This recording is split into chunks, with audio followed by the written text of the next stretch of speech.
அரசியலமைப்பு சட்டத்தினுடைய 39th amendment Indira Gandhi கொண்டு வர்றாங்க. இதை நல்லா கேளுங்க, நல்லா கேட்கணும். ஒரு இந்திய குடிமகன் யாரெல்லாம் அரசியலமைப்பையும் ஜனநாயகத்தையும் விரும்புறாங்களோ அந்த 39வது அமெண்ட்மெண்ட் எப்படி நீங்க நல்லா கேட்கணும். இந்திரா காந்தி அம்மையார் டிஸ்குவாலிஃபை பண்ணியாச்சு அலகாபாத் ஹைகோர்ட்ல 12 ஜூன் 1975. கிருஷ்ணய்யர் அவங்க அவரும் ஃபேவரபிளா தீர்ப்பு கொடுக்க மாட்டேன்னு சொல்லிட்டாரு 24 ஜூன் 1975. இப்பதான் மேனிபுலேட் பண்ணணும். இந்திரா காந்தி அம்மையார் சொல்றாங்க, இந்த நாட்டுல 4 பேர்த்தினுடைய தேர்தலை யாரும் கேள்வி கேட்க கூடாது அப்படிங்கறதா 39th அமெண்ட்மெண்ட்.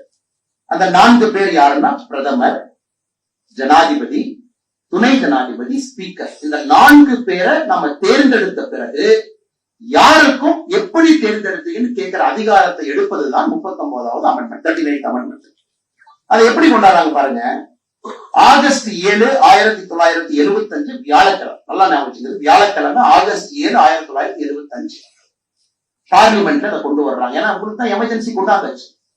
பார்லிமெண்ட்ல 2/3 மெஜாரிட்டி வேணும். இங்க நம்ம ஐயா கார்வேந்தன் ஐயா இருக்கிறாங்க, நிறைய பெரிய தலைவர்கள் இருக்கிறாங்க, அரசியலமைப்பு சட்டம் தெரிஞ்சவங்க இருக்காங்க. 2/3 மெஜாரிட்டி வேணும்.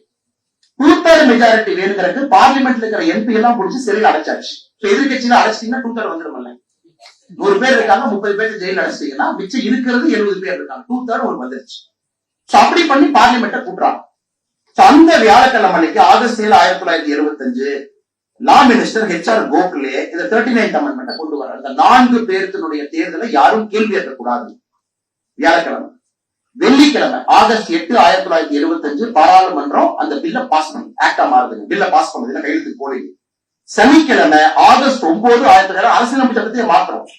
அப்ப உங்களுக்கு லெஜிஸ்லேட்டிவ் அசம்பிளி எல்லாம் பாஸ் பண்ணணும். தமிழ்நாடு, கர்நாடகா, கேரளா இவங்க எல்லாம் பாஸ் பண்ணணும். வியாழக்கிழமை பார்லிமெண்ட் கொண்டு வந்தாச்சு, வெள்ளிக்கிழமை பார்லிமெண்ட்ல பாஸ் பண்ணியாச்சு. சனிக்கிழமை ஆகஸ்ட் 9 காங்கிரஸ் கட்சிகள் ஆளுகின்ற 17 மாநிலத்துல விசித்திரமா சட்டசபை கூடும். அனௌன்ஸ்மெண்ட் இல்ல, யாரும் கால்பர் பண்ணல, யாரும் கால் கொடுக்கல. சனிக்கிழமை அன்னைக்கு 17 ஸ்டேட் லெஜிஸ்லேட்டிவ் அசம்பிளி எல்லாரும் சேர்ந்து 39வது அமெண்ட்மெண்ட்டை சப்போர்ட் பண்றாங்க. ஏன்னா 2/3 ஆஃப் ஸ்டேட்ஸும் சப்போர்ட் பண்ணாங்க. இது சனிக்கிழமை. ஞாயிற்றுக்கிழமை, இந்தியாவில ஞாயிற்றுக்கிழமை எதுவும் நடக்காதுன்னு உங்களுக்கு தெரியும். ஜனாதிபதி காத்து கொண்டிருக்கின்றார். ஆகஸ்ட் 10 1975 ஞாயிற்றுக்கிழமை காலையில 10 மணிக்கு ஜனாதிபதி கையெழுத்து போடுறார். ஞாயிற்றுக்கிழமை மத்தியானம் 2 மணிக்கு கவர்மெண்ட் பிரிண்டிங் பிரஸ் திறந்து ஜனாதிபதி கையெழுத்து போட்டதுக்கு அப்புறம் கெசட் நோட்டிபிகேஷன் கொடுக்கறதுக்கு டைப் பண்ணிக்கிறாங்க. இது ஆகஸ்ட் 10 1975. ஏன்னா ஆகஸ்ட் 11 1975 சுப்ரீம் கோர்ட்ல இந்திரா காந்தி அம்மையாருடைய கேஸ் அப்பீலுக்கு வருது.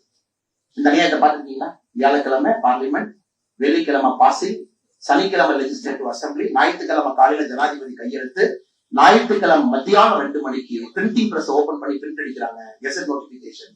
காரணம், திங்கட்கிழமை அன்னைக்கு சுப்ரீம் கோர்ட்ல போய் கவர்மெண்ட் அட்டார்னி ஜெனரல் என்ன சொல்லுவாருன்னா, பாராளுமன்றத்துல சிறப்பு சட்டம் போட்டு விட்டோம், உச்ச நீதிமன்றத்தை கேட்பதற்கு அருகதை இல்லை என்று சொல்வதற்காக இத்தனை நடைக்கிறார். இன்னைக்கு இந்தியாவில் ஒரு கட்சியும் ஒரு ஆட்சியும் யாராவது இந்த அரசியலமைப்பு சட்டம் என்கின்ற வார்த்தையை பேசுவதற்கு தகுதி இல்லைன்னா அது காங்கிரஸ் கட்சி. இதுபோன்ற முக்கிய நிகழ்வுகள், அரசியல் தகவல்களை ஆழமாக மாறுபட்ட கோணத்திலும் அறிந்து கொள்ள மறக்காமல் உங்கள் TNS24 டிஜிட்டல் பக்கத்தை பின்பற்றிக் கொள்ளவும். உங்கள் ஒவ்வொரு ஆதரவும் இதுபோன்ற பல நிகழ்வுகளின் பின்னணியை அறிய உதவும்.